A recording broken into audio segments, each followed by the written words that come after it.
Assalomu alaykum. Ba'zida uchrab qoladigan mana bunday ozgina kamchiliklarni mana botga qarshi tekshiradi. Shuni tuzatib ketamiz. Ya'ni minuslarni plyusga aylantiramiz. Mana bu joyda bizga vaqt beryaptiki, mana shuncha vaqt ichiga mana shu ketma-ketlikdagi qo'yib chiqishimiz kerak. Birinchi bu ekan, keyin mana bu ekan, keyin mana bu. Mana shu ketma-ketlikda qilib botga qarshi tekshirib olsak, yana makros ishlab ketadi. Mana xo'p, mana ozroq makros endi ishlayotganini ko'rasizlar o'zlaringiz ham.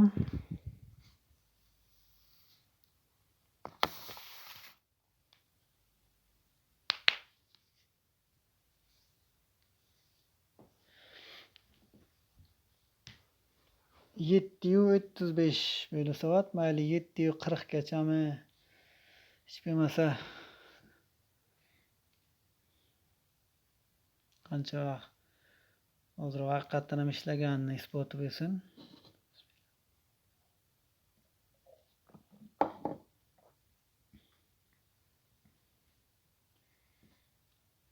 Ba'zida mana shunaqa holatlar bo'lganda tekshirib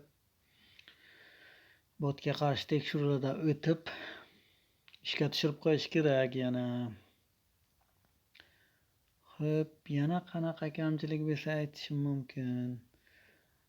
Iloji boricha izoh qoldiringlar. Kimda qanday muammo bo'lyapti?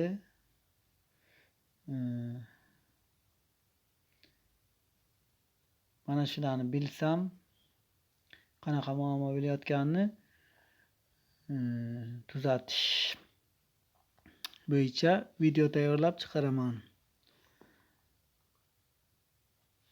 Qayta shu mavzuga murojaat qilayotganim sababi bu sharhlarda, izohlarda yozib qoldirishmasa ham Telegram orqali bog'lanib taniydiganlarim qanaqa muammo bo'layotganini aytishgan uchun qaytadan noldan qaytib qanday o'rnatishdi ko'rsatib bergandim. Yana nima muammo bo'layotganini bilsam, shunga moslab video tayyorlab chiqarar edim.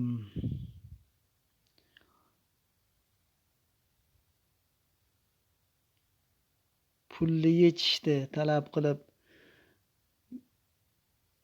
izoh qoldirishlaringiz mumkin yoki bo'lmasa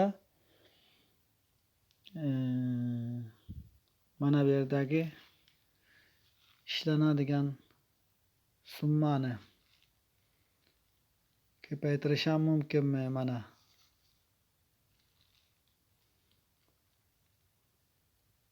haqiqatan mumkin, buning iloji bor. Talab bo'lsa mana shu haqidagi videolarda video qilib chiqaraman uni ham, Xudo xohlasa.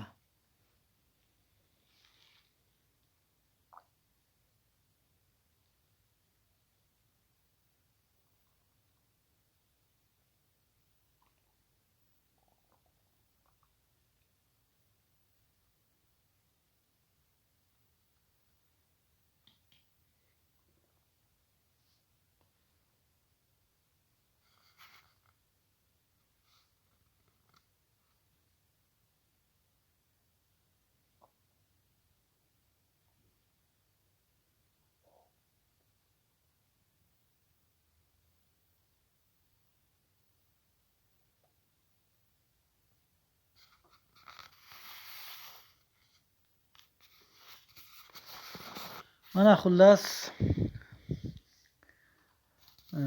boyagi tekshiruvni qilib tayyorlab qo'yganimiz uchun mana yana ishlayapti. E'tiborlaringiz uchun katta rahmat. Muvaffaqiyatlar tilayman.